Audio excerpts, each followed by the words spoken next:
Here's a bunch of useless information about Floodescape 2. No intro or anything, we're just gonna get straight into it. There was gonna be a crazy map named No Light released, and it was gonna be made by CrazyBlocks. However, in 2019, CrazyBlocks quit making the map. Undersea Facility has the most buttons out of any Floodescape 2 map with a total of 14 buttons. Despite Desert Ruins being 6.7 stars, it was said to be 5.9 stars at the anniversary update. Speaking of Desert Ruins, the Floodescape 2 Wiki's version of the OST has a little extended part at the beginning.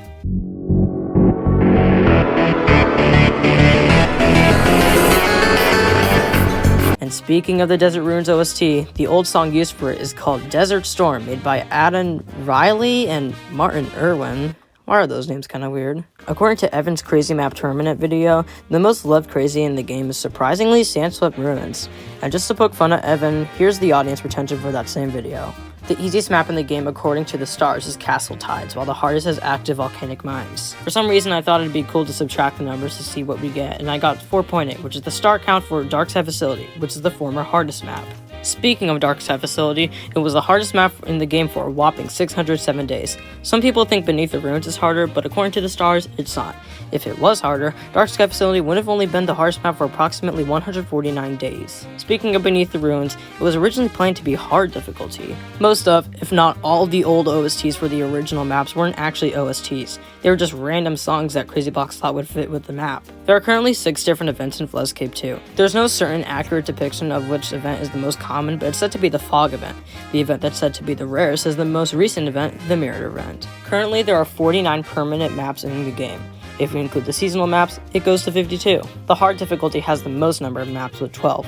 If we include the seasonal maps, normal also has 12 maps. After Blue Moon was added, there were no new permanent maps for 1 year and 8 months. After this long hiatus, 2 new maps were added, which were Mara Dreams and Fallen Classic, which are commonly considered to be the 2 most hated Floodescape 2 maps. The first 4 maps to be added were Lost Woods, Infiltration, Lava Tower, and Abandoned Facility. CrazyBlocks' actual name is Christopher Arnold. His favorite music maker is deadmau, who makes EDM, which is why CrazyBlocks' favorite genre of music is EDM. He was born on December 4th, 1996, and is 27 years old. Floodescape 2 Community Maps was originally called Floodescape 2 Map Test, and is still called that today. The first thumbnail for Floodescape 2 was actually an image of Axiom. Forgotten Tombs is not a map that was added once. In 2018, it was temporarily added for the Labyrinth event and had a different area. This is why after the first button is pressed, you can see a weird discolored wall. Congratulations, you won. There was a game that was used for testing things that weren't ready for actual Floodescape 2, but for some reason the wiki says it was released on March 7, 2010. This is most like an error, but I'm still thinking it's somewhat true. Floodescape 2 has been nominated for 6 different Roblox awards and won 2 of them.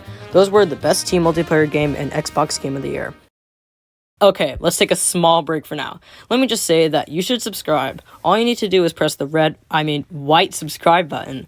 Also, did you know that 4% of my viewers are from the United Kingdom? I don't know, I found that pretty interesting. Now back to the random information. A lot of new maps were added before their actual OST was made. For example, Agnes Peak's original song when the map was released was Magmatic Mines OST. Sedimentary Temple and Sandswept Ruins are the only 2 permanent maps to use the hot sand texture for lava. Beastlick is known for his 4 songs that he made for the maps with no OST. I personally think that these OSTs are fine, but a lot of people think they're kind of bad and that they don't fit. And if you think they're not good, keep in mind he also made the Sandswept Ruins OST, which is commonly said to be one of the best OSTs. There's currently 10 maps that have custom rescue escapees, including the seasonal maps. The font used inside of Floodescape 2 is called Ubuntu. The font used in the logo is the slightly edited version of Russell Square. You can generate these fonts on a website, and I use it for my thumbnails most of the time. Currently, there have been 41 different highlights added. Only 4 of them have been permanently added, and those are AVM, Retro Coast, Decaying Silo, and Snowing Stronghold. The oldest map to be highlighted wasn't from 2021, not 2020, but April of 2018, and it's Closing Hours. I was actually pretty surprised when it was highlighted because it was super nostalgic and iconic in early Floodescape 2. Closing Hours is also the only map that was completely redone but was highlighted. The map with the most group buttons is Poisonous Forest with 6. The map that has the highest group button to button ratio is Sinking Ship, with 4 of its 5 buttons being group buttons. The permanent map with the most buttons in total is actually 2 different maps, and it's Gloomy Manor and Fallen. They both have 10 buttons. There are only 2 removed permanent maps. They are Autumn Hideaway and, surprisingly, Cave System Classic. Coincidentally, these 2 maps both have air bubbles in the map. However, only Autumn Hideaway used it in a good way. For some reason, Dark Sky Forest and Poisonous Chasm have secret air bubbles. I don't know why they're there, but it's definitely interesting to think about. There's actually a bunch of old or unused sound effects in the game, and here's a few of them.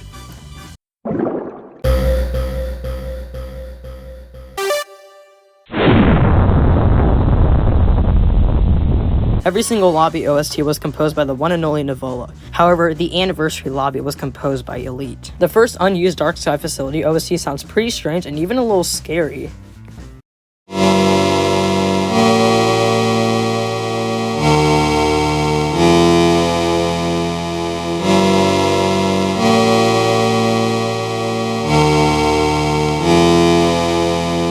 Every single map has an emblem except for one map, and it's Clogged Toilet. I don't know why it doesn't have one, as the April Fool's version of Castle Tides has an emblem, but if I had to guess, it's probably because Clogged Toilet has 2 different emojis. Club Core is the only map that has player interactives that the player can make noise with.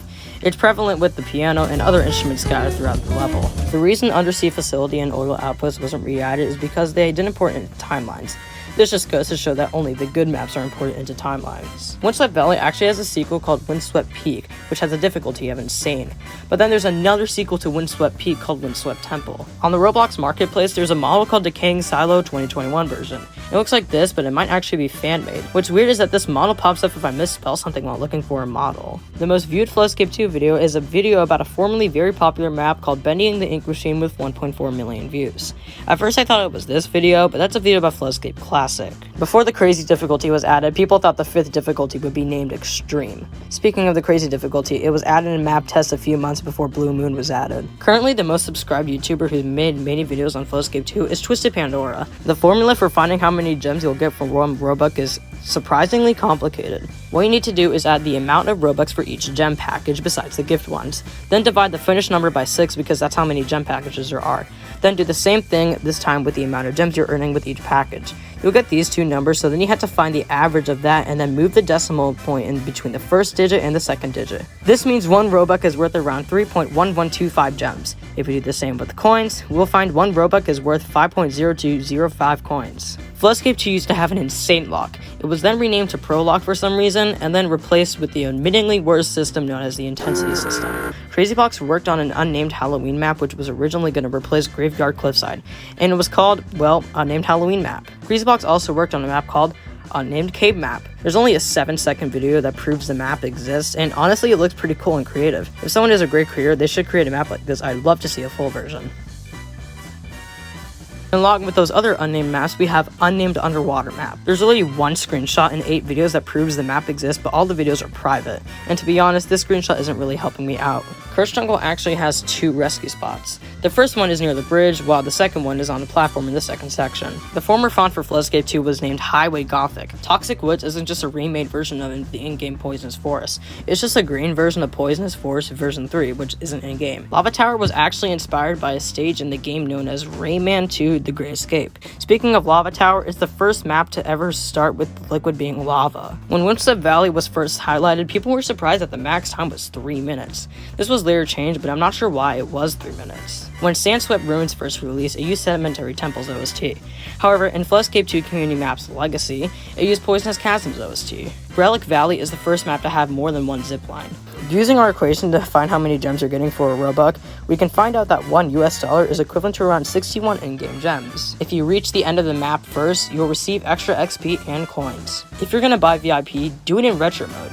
Retro mode gives so much more gems than VIP, and if you buy VIP in Retro, you also get into normal mode. Out of all the emblems in Floodscape 2, the one that's the biggest is Sinking Ships. The second biggest emblem is Familiar Ruins. Basically, every OST is composed by Manel Nivola, but he quit because he got a real-life job. Axiom is the map that takes the least amount of time to beat, with the most people beating it in under a minute while playing solo. Almost every map OST is on Roblox as an audio ID. However, lots of them are private, so you can't really use them in your own games. You may think that there's only 6 difficulties if you include Crazy Plus. However, there were other planned difficulties, and the names are just ridiculous. There's Crazy Plus Plus, Crazy Plus Plus Plus, Crazy Plus Plus Plus Plus, and Infinite. I think we can safely say these difficulties will never be added, because anything past Crazy Plus Plus has to be impossible. Flood Island is fully possible without hitting any buttons. Obviously, you can't beat a map with a missing button, as all buttons need to be pressed in order for the end zone to work, but it's still possible. When Chaos Japan was highlighted, it got a revamp. However, Crazybox didn't make it permanent for some reason. I'm still pretty upset about that, but we can't do anything about it now. The permanent map that takes the longest to beat is Fall Equinox. It takes around 1 minute and 40 seconds to beat. The reason Autumn Hideaway was removed was because the creator, Nene, sorry if I butchered that, sexually sexually harassed a young Discord user. This made Crazybox remove all maps Nene made, including the ones he made in map tests. All of this proves that only bad people make great game creations. There's a different version of lava called magma, which most maps with lava use. There's also a different version of magma called scorching magma, which is only used on Agnes Peaks. If you're a good creator, you should use this lava in your maps. It looks really cool. Crazybox has 69.6 thousand subscribers, while Boon Moon has 51,000. But Crazybox has an even worse upload schedule than Boon Moon, so let's up that 51,000 and have Boon Moon overtake the man himself. The first Floodscape 2 OST to be uploaded is Flood Islands OST, despite it taking a few months to release after the game was actually released. Flood Islands OST video is the only OST video without a moving background, and no, I don't have a girlfriend. Floodscape 2 used to have a title screen, but was removed on October 23rd, 2021. The title screen is also really useful. You can join friends, buy game passes, and more. Oh my gosh, we're done. If you watch to the end, there's two things I like to say. Thank you for watching, and also you might need to get help. Anyways, that's all I have to say, and I'll see you soon.